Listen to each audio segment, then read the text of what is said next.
Repair of a 2007 Toyota Sienna second generation stow and go seat that is stuck in the stowed position. So I've had a time getting this seat out of its well in the back, and I finally got it out, got it flat again, and I've rigged up this wire to the latch so I can actually get it out again temporarily. Just kind of rigged through the floor. But now I'm getting to a point where I'd like to repair the seat. And so tracing all these cables down at this linkage, which is the master control for all the modes of the seating, I've traced the problem back to a cable that threads all the way into the seat back. Here's the side of the seat. This is the back. And so this upper handle actually actuates, but this lower one seems to be wholly disconnected.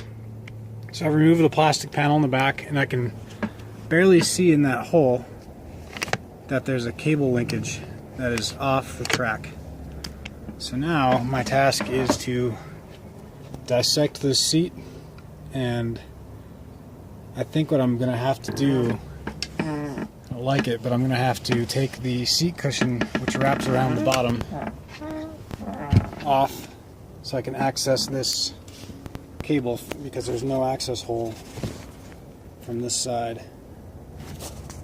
Back dissection, take one. So the first step is to take the plastic covers off, and you can see there's basically, it appears as there's just 4 bolts holding the back of the seat to the base. These bolts are 14 millimeter, really tough to break, so I just easily crack them loose with my breaker bar. With the bolts loose, it should just lift right apart. And there's a cable on the other side, so I'll have to be cautious about not snapping the cable. Now this cable on the other side, you just disconnect this blue piece, it slides out of the slot, and then it's just like a bicycle cable. You pull on it and it just pulls out of its hole. Now the seat back should be free to come off. Famous last words. And it just shears off, and I still have one cable connection, which is the one I'm actually trying to repair. But now I'm to a point where I can actually work around the bottom of the seat back, uncover the small amount of cloth upholstery on the bottom, and hopefully access my cable area, which is right behind this pad. Now, a handy tool I found for a lot of this upholstery and interior work is this little pry bar I found at the auto parts store years ago. It's kind of bent over the course of years, but it is a very handy tool for getting loose these little plastic anchors. Sometimes it's difficult to get these out without damaging them, but this tool simply just slides around it, fish underneath, push down on the bar, and then you can just thread them right out like a key ring. Voila. To the front side, and I just pull up the padding, and here is access to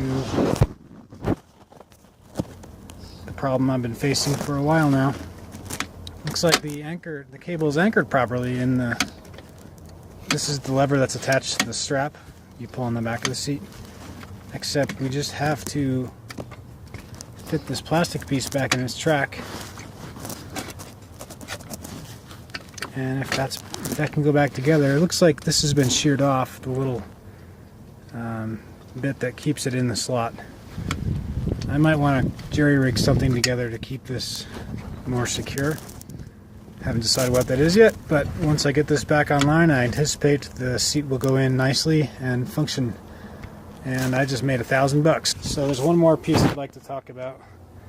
I've been reading online some people saying that this catch point, this is the latch pin, it has excessive carpet around it, which can bind the mechanisms, can prevent you from pulling the seat from the stowed position to the upright position. So maybe I'll get my utility knife and try to make this hole a little bigger. And that's probably all I'm going to do today. Take care. Bye.